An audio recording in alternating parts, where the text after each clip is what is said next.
making a presentation, and we join him right now in the UAE.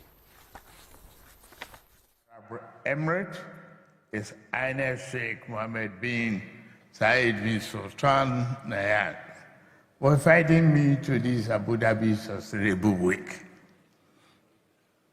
I thank the government and good people of Abu Dhabi for their generous hospitality and foresight in organizing this event. This week, leaders from all over the world come together to exchange views and perspectives on how we can collectively address the global challenges of our time. The topic assigned to me for discussion is climate imperatives into economic prosperity.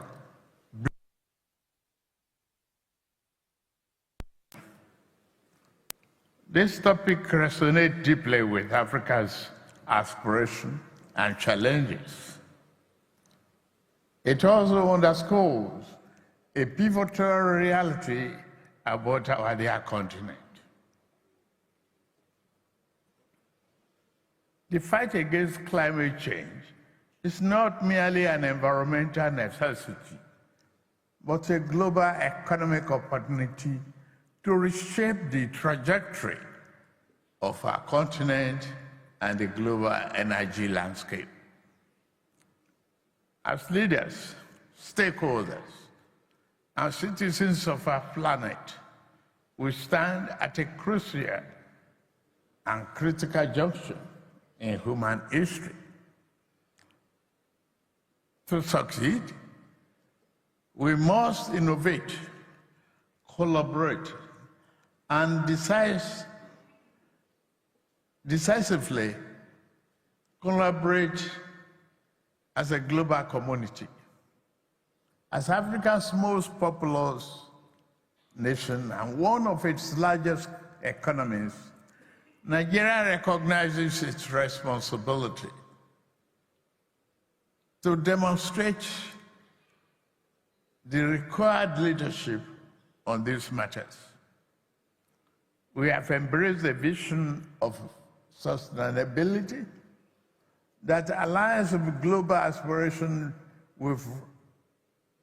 while addressing the local realities. Our efforts are anchored on three pillars: energy transition, climate resilience, and sustainable development. My administration, we recognize this problem from the word get-go, from the inception. We recognize the importance of reducing carbon emission and a just transition to clean and renewable energy, promoting environmental sustainability and economic growth. Energy transition, their delegates and all the excellencies. Our energy transition plan, like many nations, are aimed at diversifying energy sources and reducing our dependency on fossil fuel. Prioritizing the transition to cleaner energy sources as a cornerstone of our national development strategy. Nigeria is committed to achieving a net zero emission by 2060, in line with global climate objectives. We are developing the infrastructure to utilize compressed natural gas and electric vehicles. Nigeria also is investing substantially in energy generation through exploration of efficient and internationally satisfied data required to export our solid mineral and critical metal in support of the green energy transition. Climate resiliency must be achieved. Building resiliency against the adverse effects of climate change is essential for safeguarding our African communities and economies. Nigeria is implementing climate-smart agricultural practices to enhance food security while reducing environmental impacts. The government has approved several developmental policies such as National Clean Cooking Gas Policy, which is aimed at promoting clean energy, environment, and health benefit and socio-economic development in our region. We believe the sustainable development must be inclusive. We are therefore working tirelessly to ensure that our policies promote equity and social justice, leaving no one behind. Challenges versus opportunities in Nigeria, yes, there are, and there will continue to be challenges. But how do you mitigate that? We face serious challenges, environmental challenges, including deforestation, desertification, coastal erosion, flooding, pollution, and many other negative impacts of climate change. Lake Chad continues to shrink every year. Livelihood of people continue to be threatened.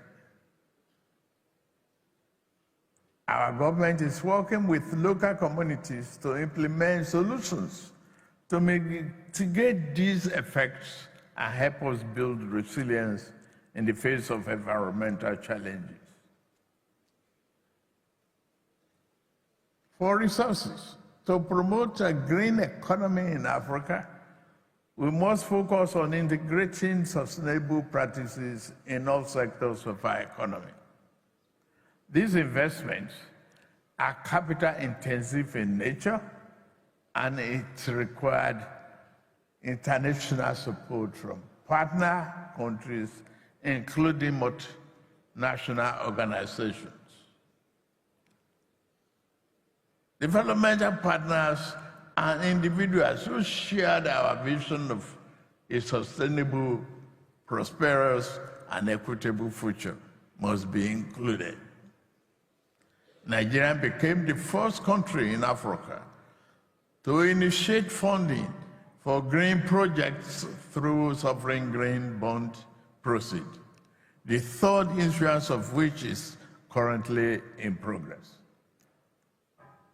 We urge investors to partner with us in this regard. Our government remains committed to providing an enabling environment for businesses to thrive. Harnessing technology and innovation is key to driving sustainable development. We agree. Nigeria is increasingly embracing new technologies like clean energy, water conservation, land and forest restoration, waste management, and circular economy.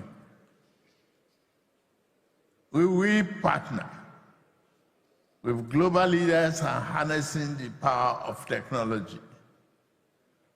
We are finding new and innovative ways to address our environmental challenges. We have arable agricultural lands for advanced technological farming, including a brighter future for artificial intelligence. Global collaborations are challenges that we must overcome. And global solution will only be effective if we work together in the spirit of mutual respect and a shared future. Nigerian government believes that sustainable development is not just a national issue, but a global imperative. We must continue to strengthen international cooperation at regional and global levels to achieve the sustainable developmental goals and mitigate the effects of climate change. Dear esteemed delegates, I would like to stress here, in addition to everything you've heard in the last few days, the most impactful image that I'm taking away from here with your support is the impact of those children that on the first day waved the banner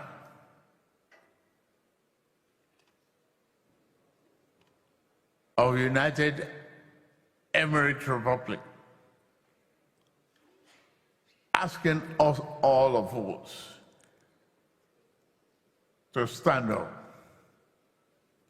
sustain the planet Earth for the future that we want to bequeath unto them. Thank you very much.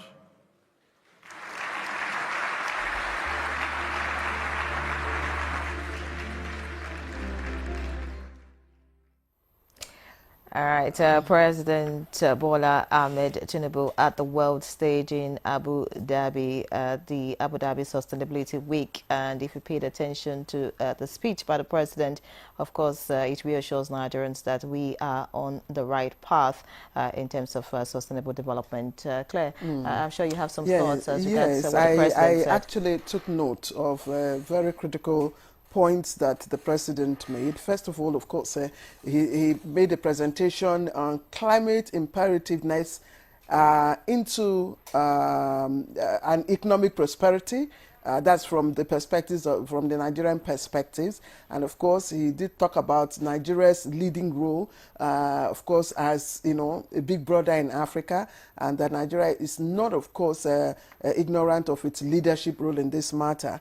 But of course, he spoke against three pillars. Most importantly, is energy transition and environmental sustainability, and there are targets. He said Nigeria aims at achieving zero target gas emission by 2060.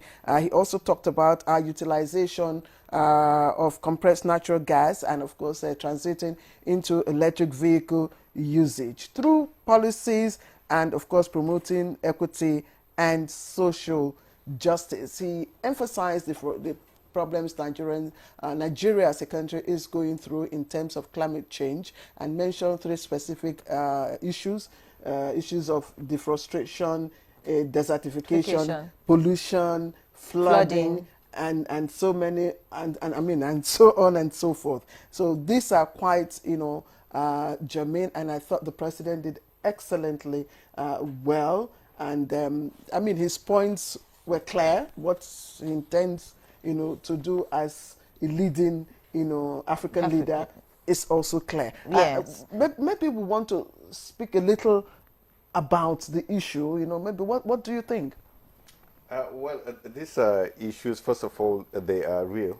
When you come about issues of climate change, issues of sustainability, and environmental degradation, these are key issues. And taking it from there to actually see the nexus or the connection between that and even conflict, what we're suffering today, you find out that as these factors intensify, as we have flood, as we have drought here and there, and as we have all these issues, the resources become scarce, and therefore the competition for that resources becomes a major concern that fuels wars.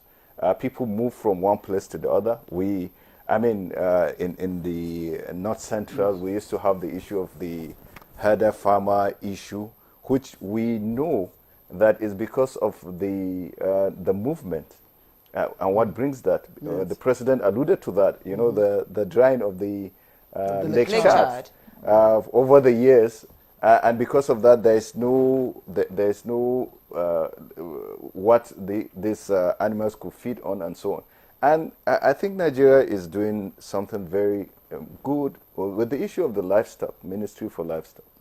Now, if we get it right, we have Ministry of Environment, we have focusing on particular areas, developing policies, but also implementing strategies that ensure that we make the best use of the resources that we have. He also mentioned something about the issue of natural resources.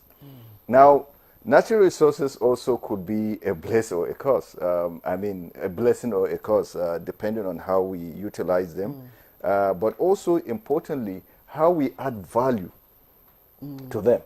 I'm sorry, before Yes. before we go deep into Mr. President's presentation, so we don't lose focus of why we're here. Of course, we know that veteran Moronike, is also itching to speak. But I started with speaking briefly to us, talking us through, you understand, the context of this traditions and celebrations that are associated with Armed Forces Day. And in a way, it does also relate to, the issues that Mr. President highlighted, which are fueling crisis. Crisis everywhere, in different parts of the country. So, yeah, so please speak to us. this is like you rightly said, the name was changed from Armed Forces Remembrance Day to Armed Forces Celebration. Very important. It's just a change of few words, but it means it connotes so much because like a popular musician said, celebrate me even while I'm still alive. So we have to bring up policies and be deliberate about them that ensures that while the soldier or the security force member is serving, there is so much or there is enough that is put in place to ensure that he gives his best. And so that we don't have to wait until the day we say that, that person is dead, then we celebrate them in death. No. Give them or put in place policies, put in place structures that ensure that while they are serving, because, I mean, let's face it, military service or this service is unique in its by nature. It's about the only profession that tells you that you are putting at stake or what you're bringing to the table is the most important thing to you, your life. Whether you get in from day one, the day you are recruited, you know, either by impliedly or you're told directly, but you've seen also that what you're putting on the table is your life. So if you are lucky that you get away or you get out with your life, then you're just lucky. But throughout the period that you're serving, that life is there, it's on the table. You cannot just say, I wouldn't give it up. Life is at stake. Yes, so life is at stake. So if anybody that is given that, for the period that he puts that, I think that everything must be made or be put in place to ensure that while he's there in the front, while he's there to ensure that everybody enjoys the peace and liberty that we all enjoy, that to the best of our ability, policies and procedures or infrastructure is made available or put in place to ensure that they get at least at the minimum. To ensure that they are covered. At Exactly. least covered. All right. Wing Commander Musa Salman, retired, thank you so much. But let's also hear the perspective of veteran Morenike Henry, the National Coordinator of Female Veterans Association. You told us off camera that you served in the Army for about 18 years. Tell us, yes, tell us about the experience of a female soldier. Most times we always talk about the male soldiers. Yes, and tell us why it is important, that we have this day. Every year we always celebrate, the Armed Forces Day. Why is it key? Why is it important? It's a very important day, like I've always been saying, for somebody to lead his family and decide to join the military. It's even a great thing because you are not sure of coming back home. You are not even sure of meeting your family again. It's a sacrifice. That day must be celebrated, not until they died. The Chief of Defense Staff that we have right now, General Mosai, he has been a very, very good Chief of Defense Staff, because a leader that know that you have to go out and speak for his soldiers, that the soldiers must be taken care of, is a leader. And a leader that listens is a leader. And I also at the same time appreciate the president, because he always listens and give what we ask for. Yeah, but you have not share with us first and foremost the experience of a female soldier. Like I was telling the commander today when we were outside, they don't celebrate the female soldier, and we went on the same training with them. Even the soldiers and the officers, we have the same training with the men. If not recently, they start complaining that if I leave my husband, I may end up losing him. That they now look into it and said, okay, the female should be serving where their husband is. Before, they don't even look into that. They post you to wherever they want to post you to. At the end of the day, you may end up not even having an husband. You may not even end up not having your own home. That is the experience. How does it feel? Being in the medical corps, I'm sure you had a few experiences with those on the field.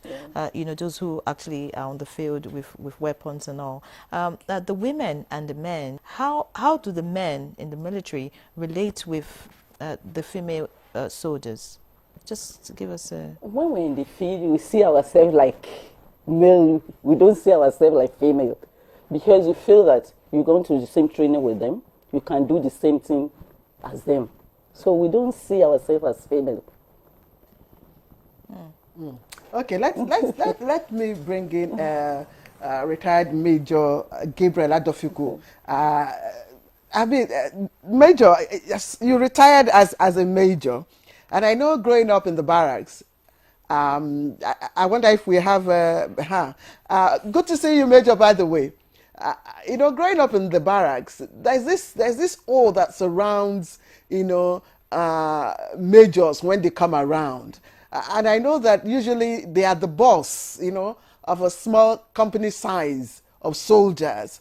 And what we used to know about majors is that they are the ones that carry out or execute major strategies during operations.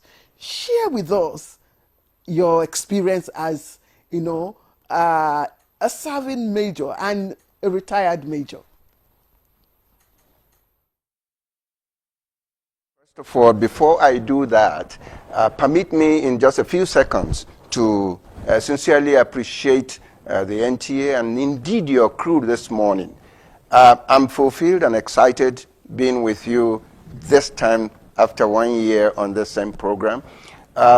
Fulfilled in the sense that your last summary during your newspaper review with Mr. Chukudi summed up all that needed to be said about today. And I just wish it could be syndicated to other stations so that they understand what the military is all about and indeed why we are celebrating today. And then secondly, excited because I want to congratulate our President and Commander-in-Chief, President Bola Ahmed Tinubu, His Excellency, for a feat he has performed that makes me excited today. Today, he's not owing the veteran any other allowances. I don't want to talk about the story of how that has come to be, but I want to appreciate him for that bold step. He acted like the commander-in-chief. And the veterans, I think if I speak for them, are excited in the country today. Now, coming back to your statement, in the management structure in the armed forces, the major is the point in the ranking. The major is the point where there is a conversion of concepts into action. Therefore, in operations, he translates the plans of his commanders into the enemy receiving effect that he wants. Therefore, he's strategic. He's a very strategic point. In retirement, the joy of the major is that everybody sees you as a major and not a minor. The society reads you as a major and not a minor. If you say you are lieutenant colonel, the colonel, oh, they need to interpret what that means. But if you say you are a major, oh, you are a major player. I think in a very simplistic manner, one will quickly explain that out as it is. So, in retirement, nobody in service expects to be shutting that major. You expect to go beyond major. But when you come out as major, you work chest out, chin in, even in retirement. I think that's the quick summary I could give to you in, explaining what the joy is in being a major in retirement. Commander, don't feel I'm letting you down, because if I say wing commander, everybody's going to ask, where's the wing and where's the, is it grounded or still airborne, And for my sister Marinike there, if I say, what's the vet all about? She's going to tell me, if you dare insist, I'm going to take out one more of your tooth, So once again, I want to say thank you. I'm excited being on the studio this morning, celebrating the armed forces and both living and the dead. Thank you.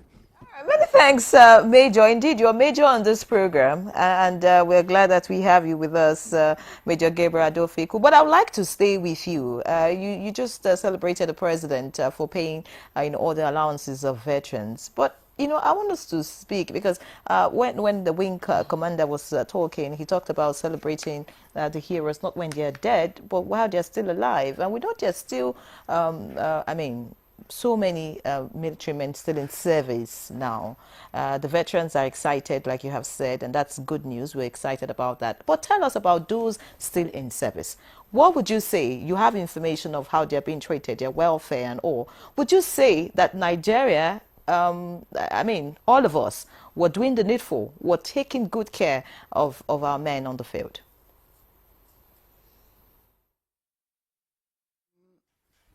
I would say there is still much more to be done in taking care of the men in the field. You see, taking care of the men in the field comes in 3 phases. First, equipping the men. We need to move with the technology, move with the combat culture that is evolving, and then equip them accordingly to match that, if not surpass it. The second bit of it is the human spirit that is involved, called the soldier. He needs to be adequately taken care of. His welfare is not just himself physically there, even his family back home. The barrack arrangement, the welfare support system for them at home should be reviewed constantly and upgraded as the case would be. And then thirdly is the societal support system to the soldier. Like was mentioned earlier by the wing commander, and indeed during your summary, during the newspaper review, the society has to rejig and reshapen its value system towards the military. You see, these things we are talking about, it's not easy to sit down and say, I am available to be killed the next moment for a nation. But these guys are people who have opted for that. And so we need to give them that push. Like the commander mentioned, I think it was Chukudi, he said if you are in the US or in Europe, a soldier comes to the airport, everybody gives him the way to move on. They are not just appreciating that man for his beauty or his handsomeness. They are appreciating the fact of the role he is playing. I think we have to work hard on our society to begin to know that the soldier is not just a salaried man. That will morally boost the playing capacity or the acting capacity of the soldier out there in the field. I want to say again, there's a lot more we can do to improve their situation. How do we deliver the logistics of survival to them? How do we deliver the logistics of carrying out their roles? And how do we make them constantly morally good to go, as we would normally say in the airborne? So, by way of summary, there's a lot we still need to do for the soldiers.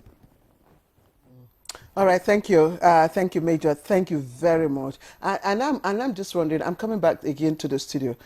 Wing Commander, are there, outstanding stories of resilience that we can attribute to the Nigerian Armed Forces?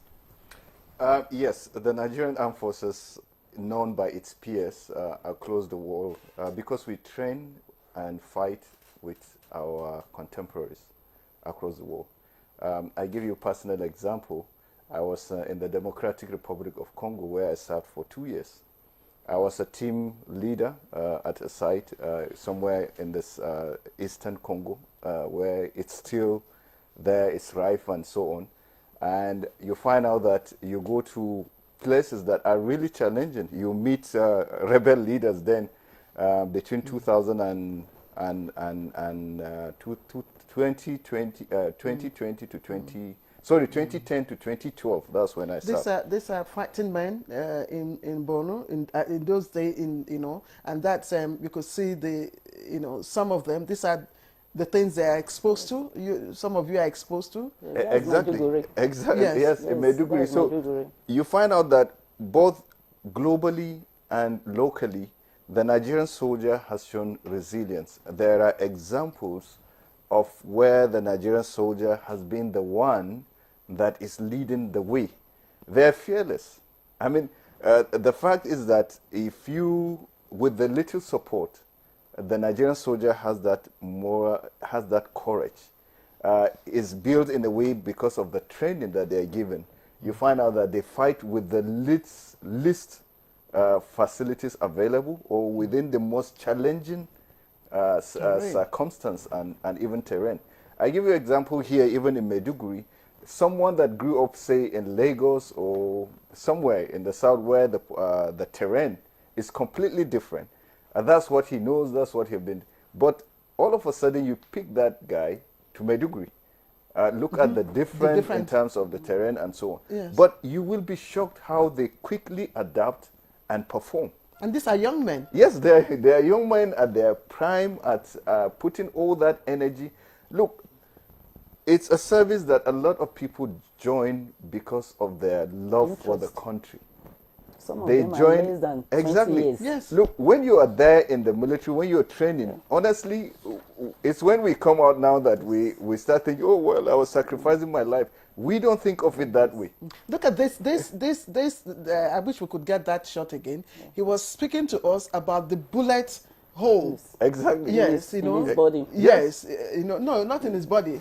In the car in the also, car, where yes, that would have yes. just missed him. And, Exactly, that mixed him. yes, and as she's saying, it could as well be in his body. In his body. It Sometimes could have in his not body. been parts of, if you go to the hospitals, where the military hospitals and so on, and where they're taking treatments, you will see that even in that, lots of them are saying, when they cry tears, it's not of the pains. It's like, when am I going back to join field? my, when am I joining my colleagues? When am I because, like I said, when you join the military, it must be you are doing that because you feel that you want to serve your nation. That's why I want to ask the female veteran, what was your motivation? Like, when I joined, my parents never liked it. But I feel that wearing the uniform, go into the war front. Even when I retired, I went to Maiduguri. I saw them. I feel like putting on the uniform again to come and join them and follow them in fighting and whatever they are doing over there. I asked questions. How do you feel? They said, sometimes no food. I said, that's fine. Sometimes nobody even bring waters for them. But the interest of the nation is in them. Like he said. Is that something they drink or eat? It's just interest. Just interest. That makes you lose yourself. You lose. When you are there, when you are in the midst of this situation, you forget everything outside. All what you want to achieve what you are going there for. Whether you are a man, you are a woman, you don't even think what is happening anywhere. I want to achieve. I want to go. That's what will always be in your mind. But let me find out from the major. He's retired and he's excited that he gets the major share of anything, of everything.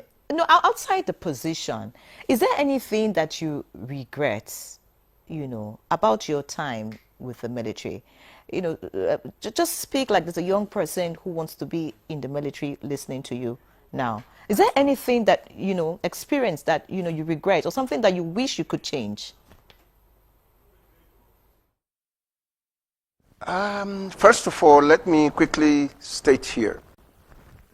The military is not a job. It's not a job. It's a way of life. And you are trained, packaged to live that way of life. That is why, like was quickly mentioned, when even injured and in hospital recuperating, the spirit is, when do I get back there?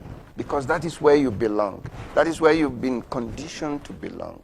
So, for that, it's not a job that you can say, this is 1 hour for my work, this is another hour for my relaxation. No. Now come quickly to the question you asked. If you ask me, I will tell every young man listening and watching this morning that there is nothing to regret in being in the military. Nothing to regret. Rather, there's a lot I have gained, and there's a lot I have been using from the military in my civil life. I won't want to go into some of the monetary compensations that go with some of the quality of trainings you pick up from the military that I now use in the civil. But I must tell you that there is everything for everybody to gain in the military. Every day, I have no regrets being in the military. If I'm called in again, in fact, I look forward to being called in, maybe this time from a less active perspective. I can't do you a 45 now, push-up or press-up, but I could try something close to 30, to still hang around with the airborne guys. Those are the things that make the life in it. It's not a place where, of course, I must state this. When we were in government, the military was in government, there was a lot for us to regret because we were playing a role that was outside our primary constitutional role. And so there was the friction and aberration that goes with that role. And there are things that we don't like, looking back onto. But pushing on forward, there's nothing to regret in the military. There's everything to be joyful about. I feel very proud when I see those young guys hanging around those armored cars, moving on with the machine guns, and dealing decisively with the enemy. They don't go there to joke, and I know life is not a joke. So I think that is the truth. There's nothing to regret. Adafiku, I want to tell you that what I regret is not joining the military. And that's my story. Because at the time, I looked forward. I wanted to join, but I wanted to be part of the infantry, and that's my story. So that's my regret. But let's look at the mentality of the Nigerian soldier. You have told us, and everybody here says, this is not a job. It's a calling, as the men of the clergy would say. Let's look at the psyche and mentality of the Nigerian soldier. People who are told, see, your life is on the line. If you go in, you may not come back. You know it. That's your reality. Yet you take up that job. And does that mentality still define, the attitude and behavior of our men today? Let me quickly say this to you, ma'am. First of all, I join you in that regret that you didn't join the military. The secret in the military is that your focus is not on your inconveniences. Your focus is on achieving the national goal that is set before you, that is prescribed to you by your commanders.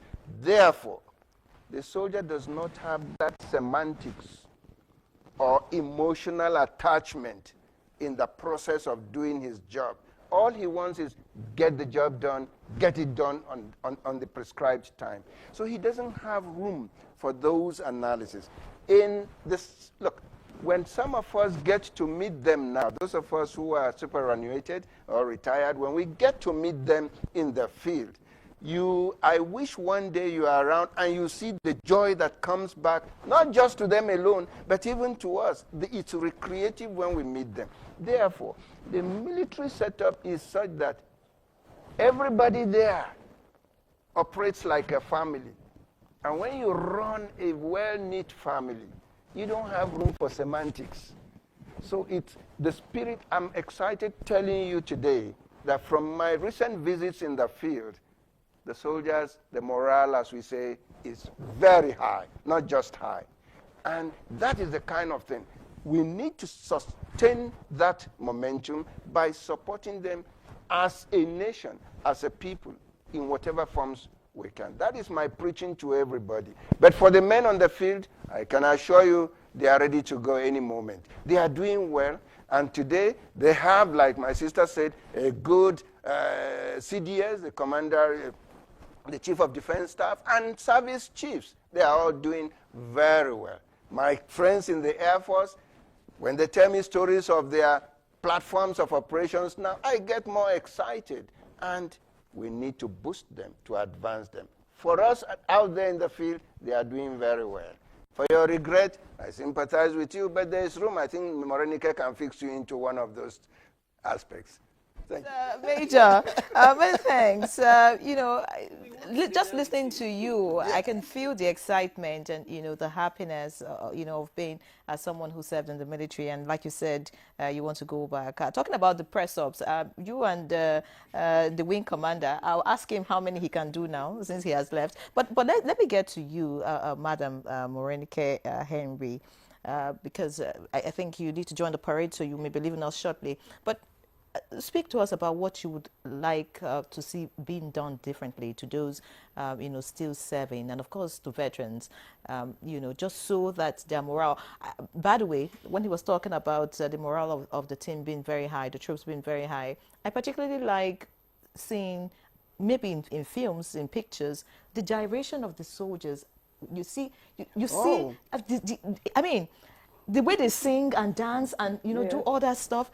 It gets me really attracted to them. Sometimes they say there is an injection they give to soldier. There is nothing given to them. It's just, interest. I want to be there. I want to be among. I want to be this person to achieve this thing. That's just the spirit. It's just like a spirit behind the uniform. Once you are in that uniform, you are motivated to do anything. So what you would want, to see being done, either by the government, the people? Actually, I've been campaigning. It's not for the government alone. Even the civilians, the corporate servicing, the so-called the big men, the NGOs, they can still come on their behalf. Because if you are saying that we're leaving it for the government alone, how many will government be able to do? I serve in veteran office in UK. It's not left for the government alone. We have agencies that comes to help them, especially the old age, the old ones, like the female that we're talking about. I have a case of 70, 75 years old woman, no child, no husband. And in this country, in Africa as a whole, if you are not married, no child, they give you a name, they ever dark say that woman is a witch. The woman has used her womb, not knowing that when she was serving, she don't even know that time was going. You understand? Because all is just to put her best into whatever she's doing. I was going to ask you just before you go, because I'm hearing Female Veterans Association for the first time. Yes. So, and I'm just wondering, why do we now have a female veteran? Why must we have a Female Veterans Association outside of the region? What really happened is that we're number 6 in the whole world. America is number 1. We find out that anything that needs to be done should be from the women. Women can push. Women can talk. Women can motivate. We went on training in America, the veteran training. I met a lady there. She said they have a female veteran group. I said, well, we don't have that. We always follow the men. He said, no, we should have something like a female military veteran that will speak for the men and speak for the old age women. Because sometimes we are very few among the men. You understand? In a state, sometimes maybe they have 2 out of 60, 2 women. And sometimes the women are not remembered. But once we have this female veteran association, definitely you remember who your senior are. Who is this person? Does this person need help? Do I need to go to her? You are working at your colleagues. You know who is married, who is not married. You know who needs help and who don't need help. With this, our female veteran, we can get along to ourselves and help ourselves in one way or other and still help our men. Like this morning, the alerts they got is from female veteran that the alerts came in from. Came from them. Yes. Okay. All right, let me thank you. When she says alert on national TV, then I'm worried. Morenike Henry, National Coordinator, Female Veterans Association. Regrettably, we have to let you go. Thank you because very you need much. to be at the parade ground. Yes, thank you very much. Thank you for because my obliging females us have been here calling too. me that, where is this woman? All right, let's take a short break Thank you to very allow veteran Morenike take her leave. We'll be right back. Thank you. Thank you, Ma.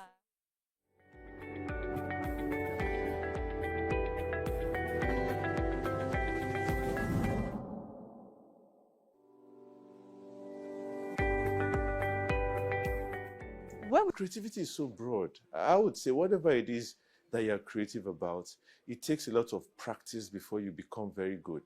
So if it's something you intend to pursue, it's something you have to keep doing. You have to keep practicing. It's not going to be an overnight success, which a lot of people look for. But if it's something you're determined about, but the drawback rather, is that you need what is called staying power. While you're developing your creativity, you need to earn a living. So I know that's where the conflict usually comes in, especially with the hardship in the country and all that. But I think a lot of encouragement from the private sector to create incubator hubs. We've had some of those in tech. We need those across various sectors as well. Incubator hubs where these ideas can come in, be developed, be encouraged, be funded, and then we can expand it from there. Content creation, while it may sometimes get a bad rap, I think it's actually very important because we have to see ourselves. We have to see ourselves living our lives. We have to show and share our stories. I think that's very important.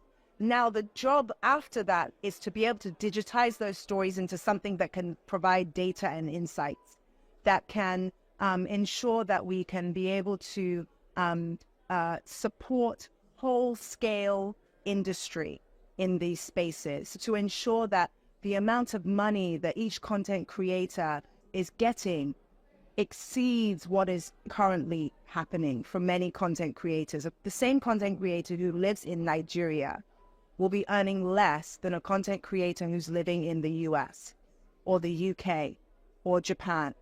And we've got to also bridge that gap because most of that is being driven by the ability of the consumers to pay for those goods, and also the pricing that many of these platforms have. So I think this is not the job for the content creators and the young people. This is a job for people like myself in the ecosystem who can help support the right pricing, to advocate for the right policies, to support economic development for consumers who want to consume that information and that content.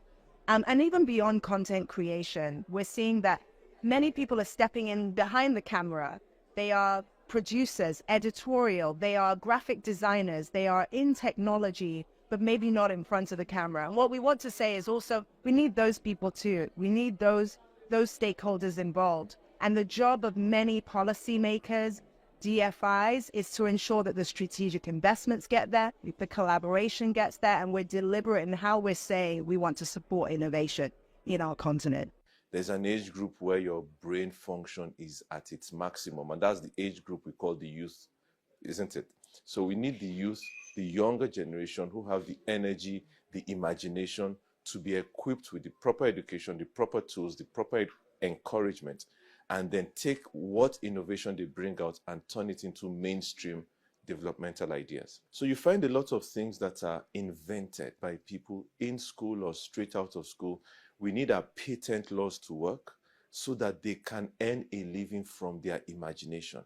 Once the imagination is just for a one-year festival or an event, then it's not worth it.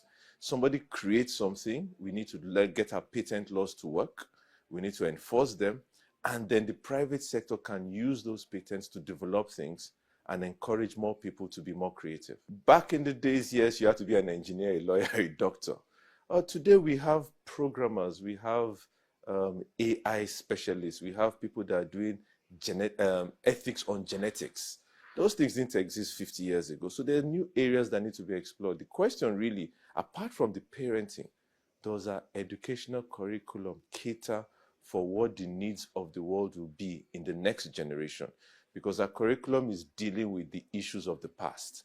We need the government and the private sector to redo the entire educational curriculum to be forward focused, not retroactive.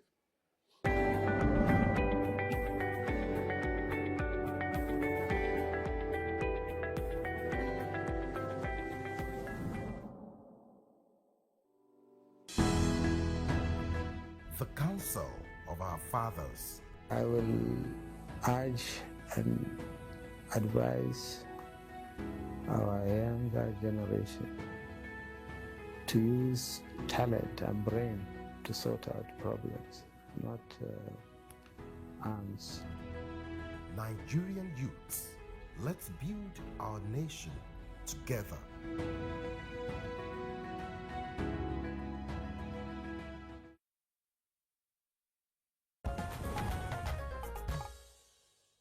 All right, many thanks for joining us. It's still Good Morning Nigeria live on the network service of the NTA, and we're still celebrating the armed forces today, and our guests are still very much with us. I'd like to, speak to Wing Commander Musa Salman, who retired now. Of course, we're about to round off the conversation. We've talked so much about, the life of, military personnel.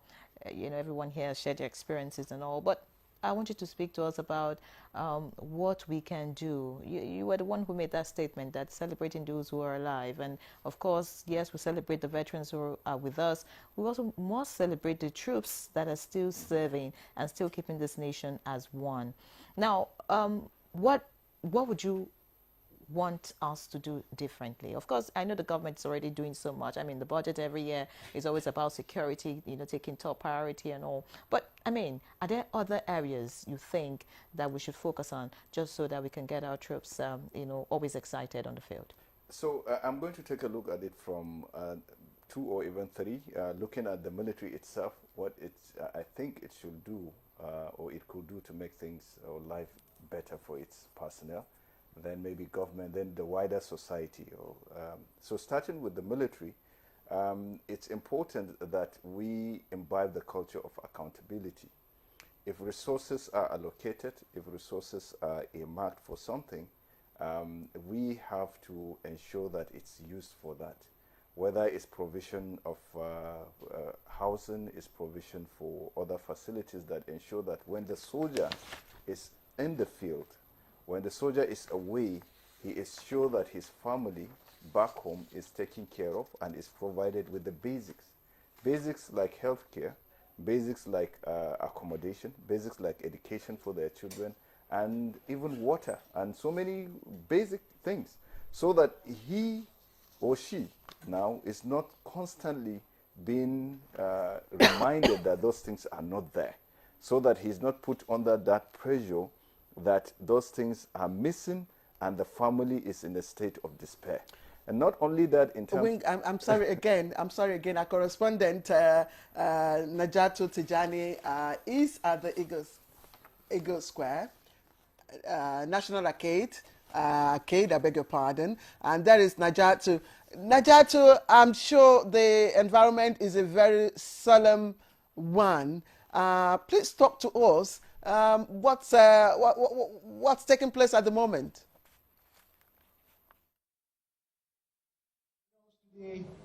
For the purpose of these events, The Defense Health Maintenance Limited. Yes, Claire, this is a solemn occasion referred to as the most solemn occasion, the Armed Forces Celebration and Remembrance Day. Previously, it was just called Armed Forces Remembrance Day, but because there was a lot of, there was some misconception that it was solely to remember the fallen heroes, it has now been expanded.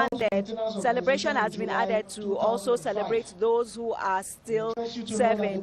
So we're at the National Arcade, where the cenotaph of the unknown soldier stands. And the unknown soldier is a symbol that points to the Civil War, of course, which helps Nigerians to remember those who paid the ultimate sacrifice. And these days, of course, the symbol has been expanded to honor and remember those who have served, who have retired, those who are still serving, and of course their families as well, families of the fallen and families of those who are actually still serving. And to talk more about those who have served, that's the veterans, is the national chairman of the Nigerian Legion, Major General Abdul Malik Jibril, who will tell us more about the role that of course, veterans have played, the roles that the veterans have played.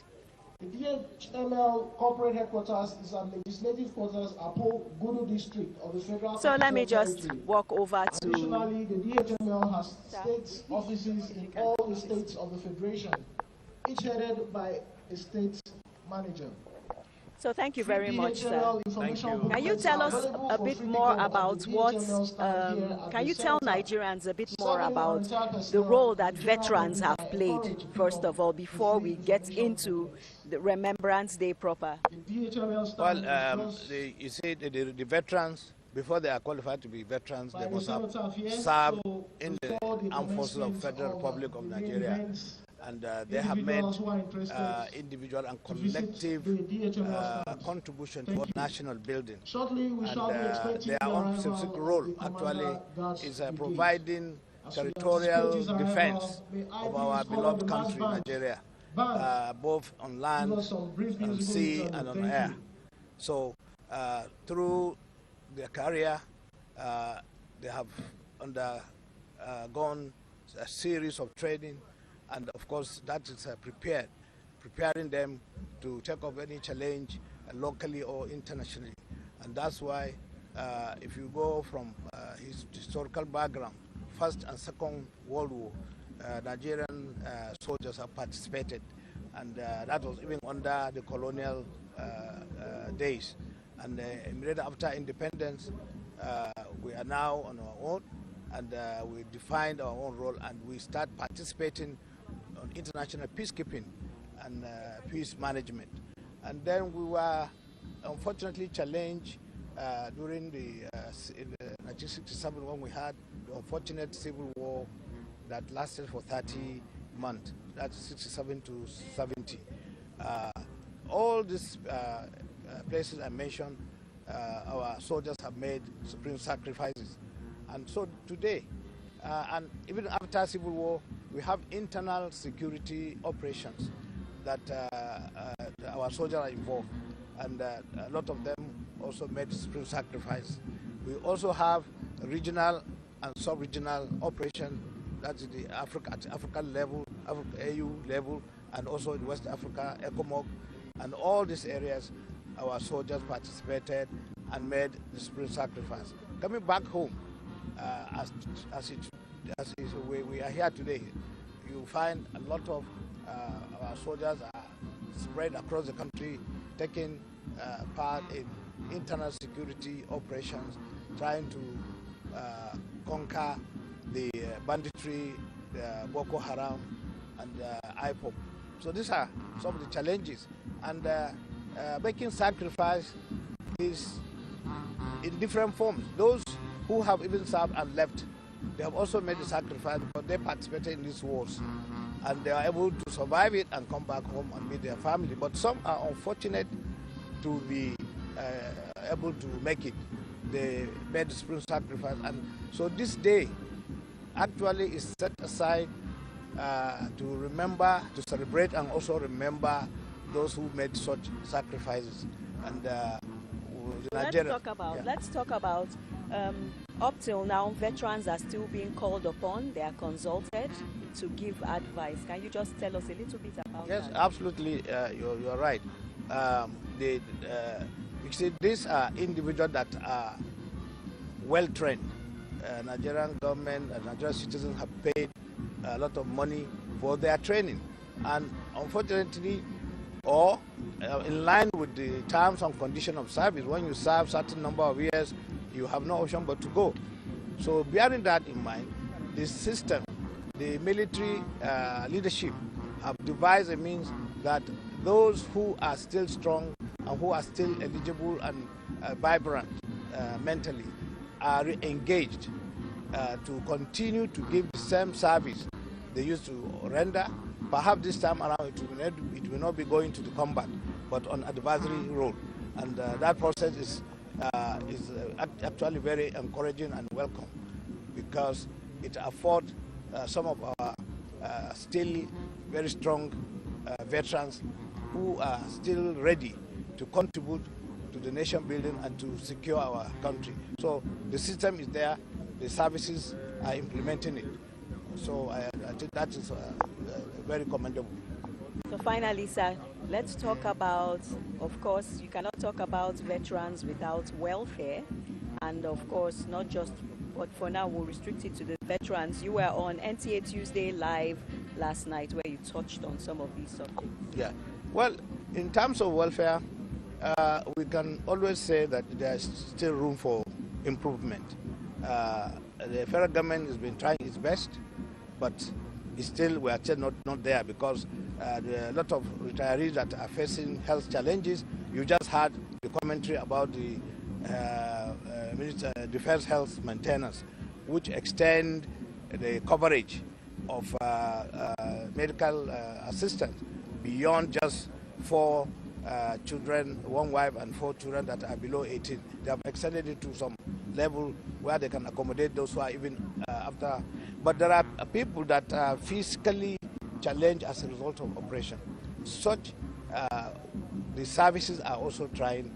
Some of them are taken abroad where the complications are so serious, and so that is also very encouraging.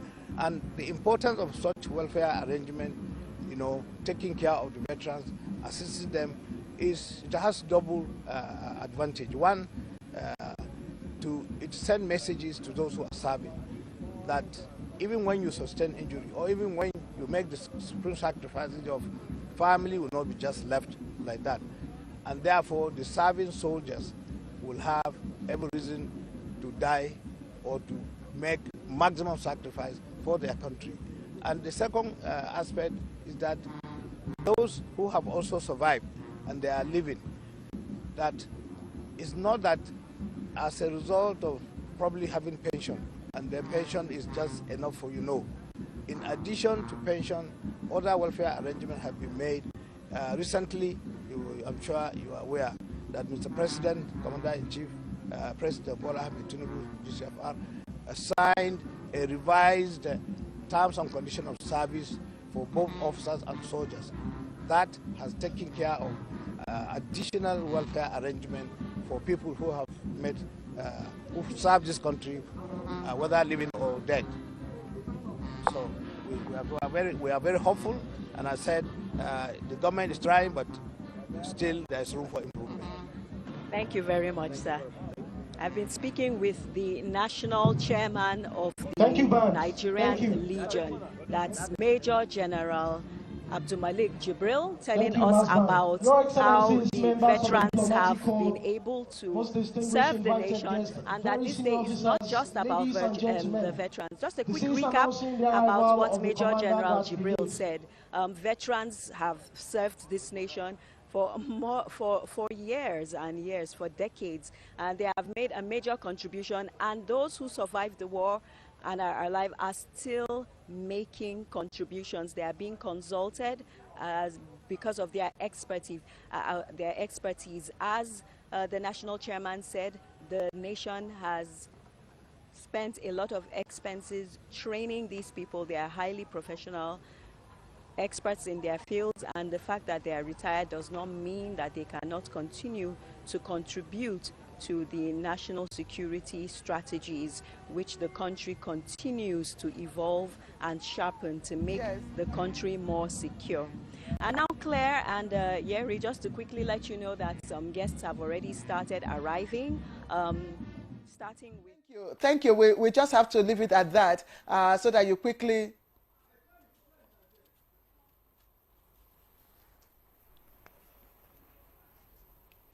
All right, that was Najatu, our correspondent, speaking to us from the National Arcade. But let's quickly take one or two more questions before we just conclude and hand over to our live studio for the continuation of the Armed Forces Remembrance and Celebration Day. And I'm just wondering that everybody, even the female veteran who just left earlier on, talked about the fact that, government is doing it. Henry talked about the improved budgeting allocation, for security and all of that. But there's also the need to find out how the military itself, is looking inwards in terms of utilization of, the enormous,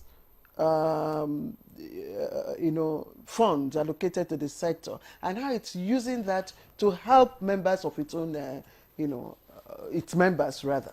Well, thank you so much. That's a very important conversation to have because if you look at budgetary allocations every year, year in, year out, and here we are not concerned with the dynamics of whether there are releases or not, but looking at the figures that are out there, you find out that we in the military, or the military, has to look inwards and hold itself more accountable and to a higher standard.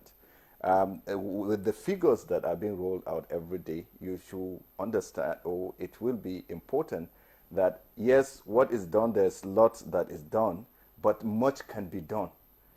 Resources can be more, there could be more prudent use of those resources, and there could be better way of prioritizing what is used for the welfare of the soldier. Because like Major, not minor, said, the soldier is the most important person or the most important link in the armed forces, because eventually he translates what the commanders are saying and so on. So the welfare and the well-being of the soldier is paramount. And until we are able to hold ourselves accountable, until we are able to put in more judicious use of the meager resources, we can never have. When you say judicious, would you say, the trend of using it to build universities is the way to go? Absolutely not. We have had, thanks to Comrade Adams Oshumole, the Comrade Senator, he brought up that, and it has been, yes, the military provides education, but that is not tertiary or higher education. That is not the primary responsibility there. So resources that should be dedicated to that, everywhere. We have how many military universities? Wing Commander, I have to put you on hold to allow Major Adofiko to say a few words before we close and hand over to our live studio. Yes. Major Adofiko, I would like you to speak to us. How can the military, because we've said that it is not all the time that we'll call out, the federal government to also, to come to the aid of both serving, retired, and the, families of fallen heroes. How can the military also, look inwards, as Wing Commander has just said, and judiciously utilize the financial resources that accrue to it? I'm tempted not to delve into the degree of judicious use, mark that word, judicious use of their resources for the following reasons. One, the economic dynamics of the times. If you are giving somebody 10 billion for a particular subhead, and within a period, if inflation takes that 10 billion and reduces it and noting that much of your expenses are foreign-based, you will find out that there are a lot that we need to review from time to time to define the adequacy of funds that go to them. But I think what they can do is, from time to time, they look, when we talk of looking inwards, look into your system. What are the things that take away chunks of our money, that makes it impossible for us to address our basic welfare requirements? And then you begin to articulate ideas. For example, locally manufacturing, local fabrication, local development of some of the equipment that we use, which I know in recent times the DIC in Kaduna has been, very much involved in collaboration with the National Meteorological, research centers. They've been working on to upgrade. Those are the kind of things that can release the funds for us to channel into more welfare needs. Taking that aside, for the veterans, I want to say this to Nigerians. I have said it several times. There is so much resources, mental resources, reserved, produced by the Nigerian government and Nigerian people's resources in the veterans that should be immediately tapped and brought back to be used for the good of the nation and indeed for the military. For example, in across-border skills, from the high-tech engineering, medical, to the technical arms, there are a lot of them. I give you a trending statistics.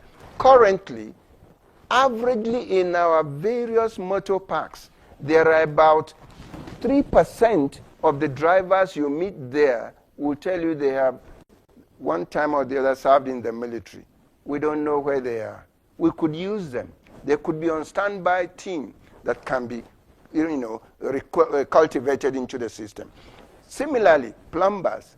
Similarly, doctors. Similarly, engineers. So I want to, from this point, see if we can work out an action plan to mobilize and harness these skills that are available for national development. I'm talking from the point of view of a development consultant. These are the things that we can bring back and reduce the national burden of defense on the nation.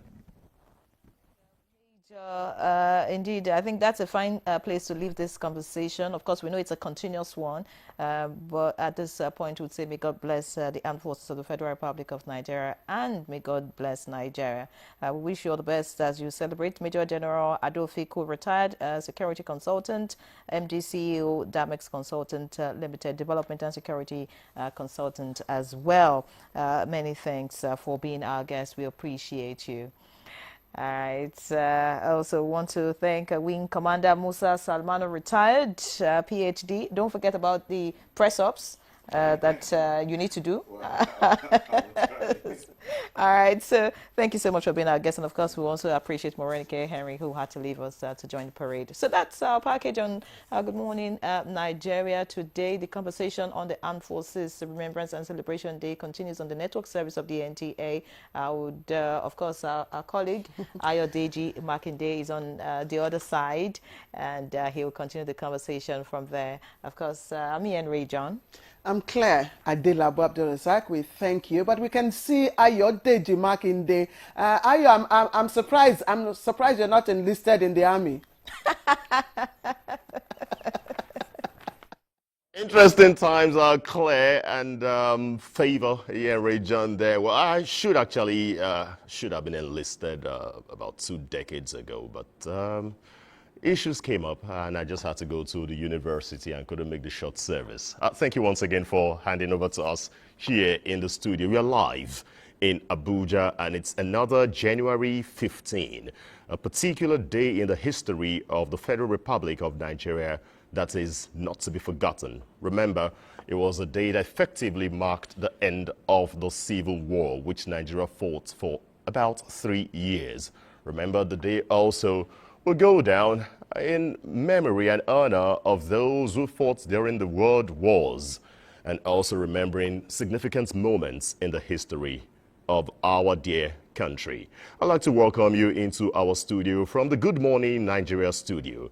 And we shall be taking a look at today's event that's going to hold at the National Arcade here in the Federal Capital Territory. We will be talking about the impact, the roles, and the effective service delivery that we keep getting from the Nigerian Armed Forces in terms of protecting the territorial integrity of the country, internal security, and keeping Nigeria safe for both residents and those visiting.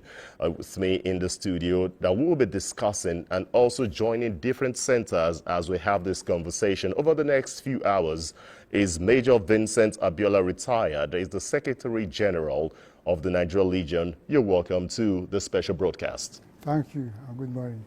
All right, I'm also been able to reliably gather that defense correspondent Naja Atutijani is at the National Arcade, and she will be giving us also insights and expectations as we expect that colorful parade, the laying of wreath in memory of those who have fallen in the fight to keep Nigeria safe. Also remember